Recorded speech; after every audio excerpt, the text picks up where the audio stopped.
Okay, continuing the conversation about the problems with making a platform, whether it's a social media company or even a hosting platform, like GoDaddy or Bluehost or somebody like that, a publisher.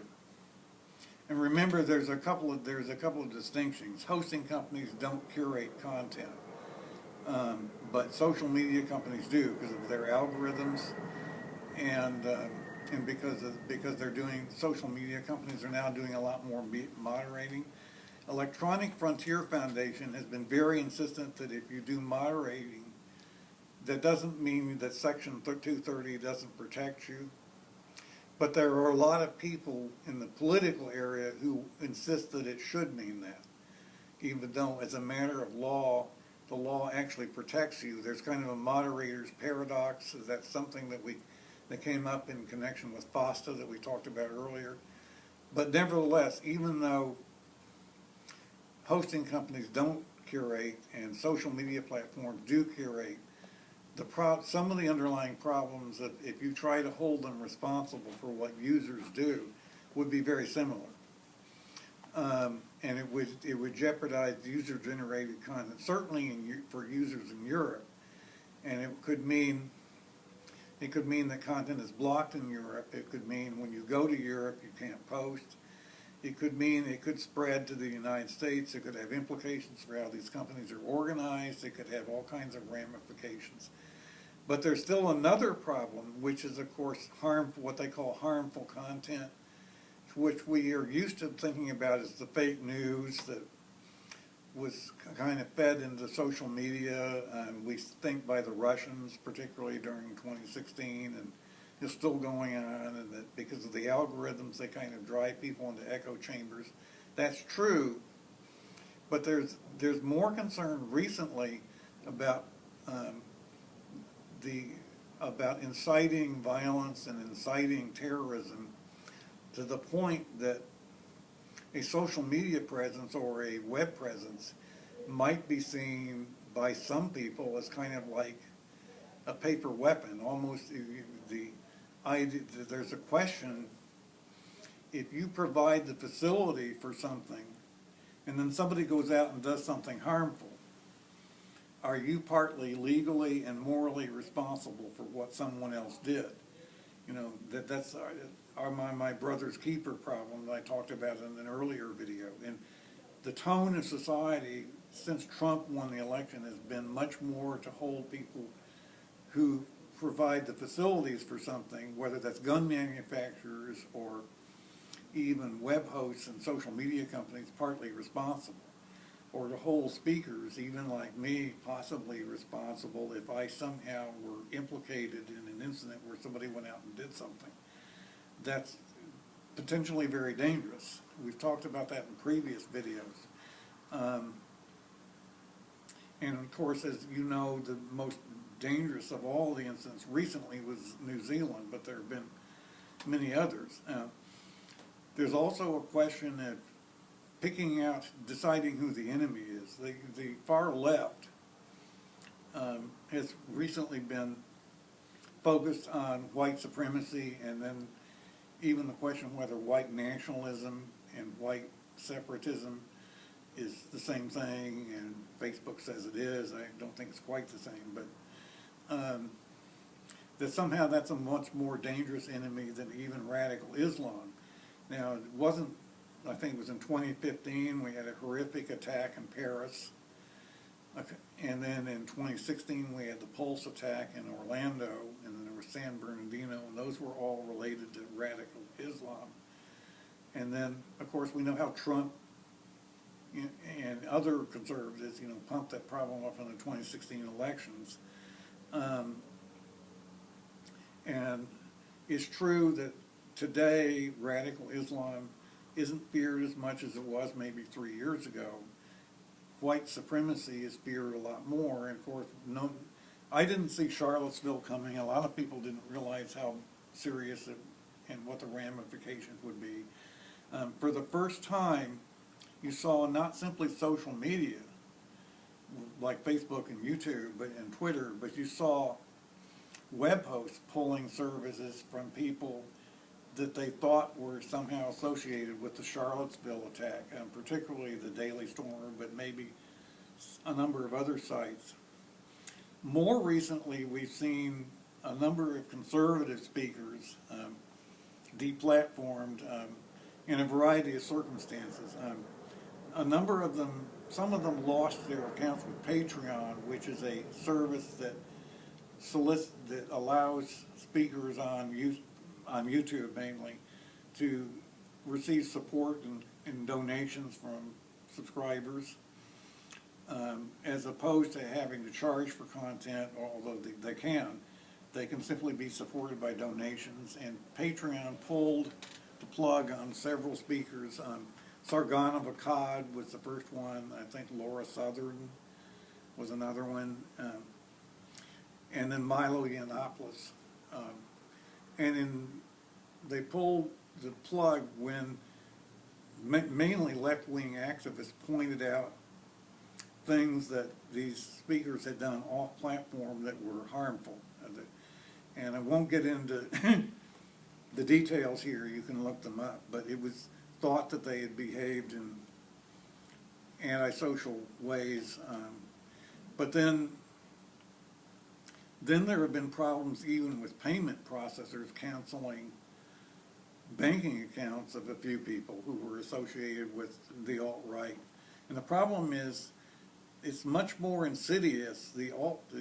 What we call the alt-right and what we think of as something associated with white supremacy is a lot more ambiguous and insidious in the United States than radical Islam is. It's a lot harder to see because our whole culture and our whole history is built up on practices that in the past were more acceptable, when I was growing up 50 years ago than they are today.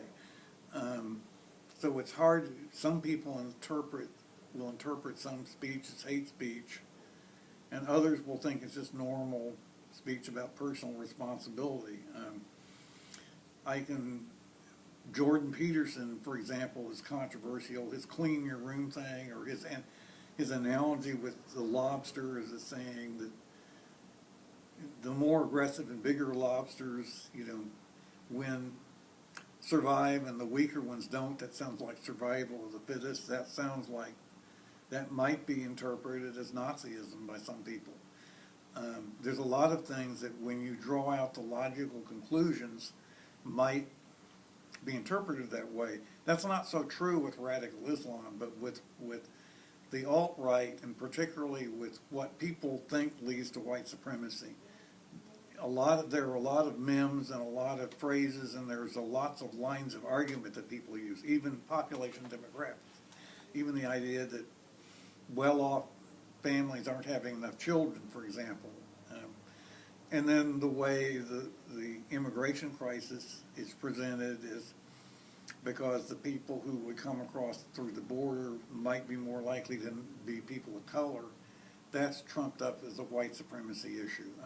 And Trump apparently during the campaign, as I remember, made a few comments to that effect, which may justify the fears that the left has that he actually meant that. A border policy in and of itself, a secure border in itself is not racist. It's simply protecting the country from people that shouldn't be here, that you don't know that they're here. That's simply a legitimate security concern if it's carried out in a reasonable way.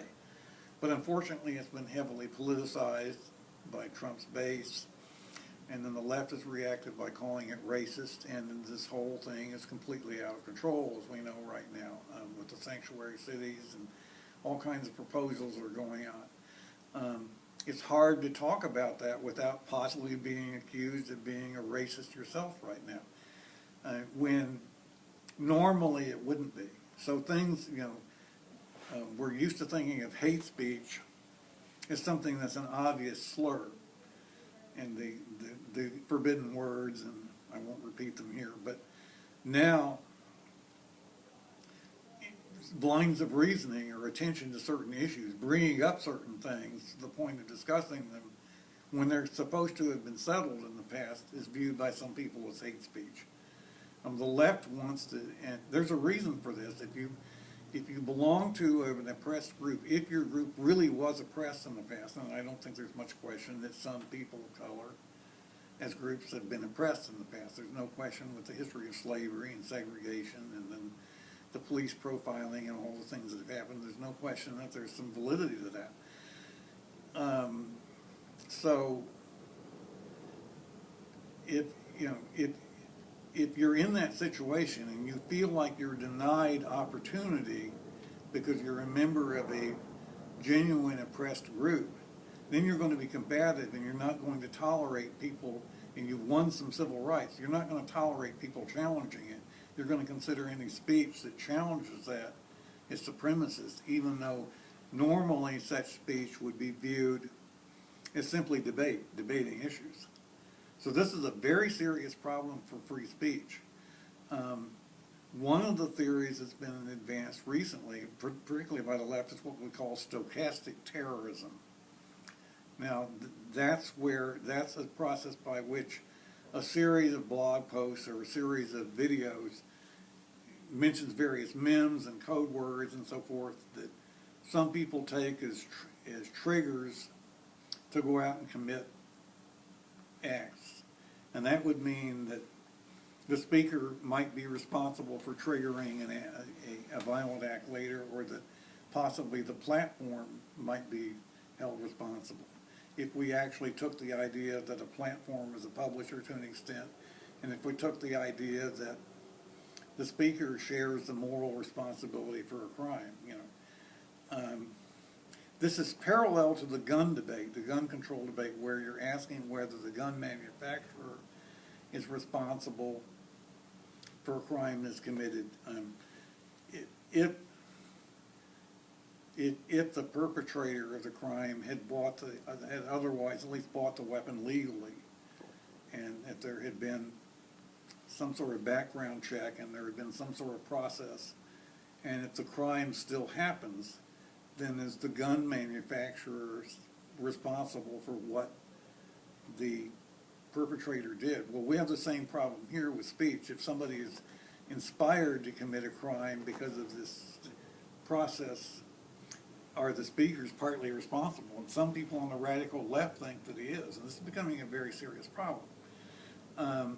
There was a concept called steganography that was mentioned after 9/11, where there was a fear that ordinary websites could be hacked with clues as to where to initiate an attack.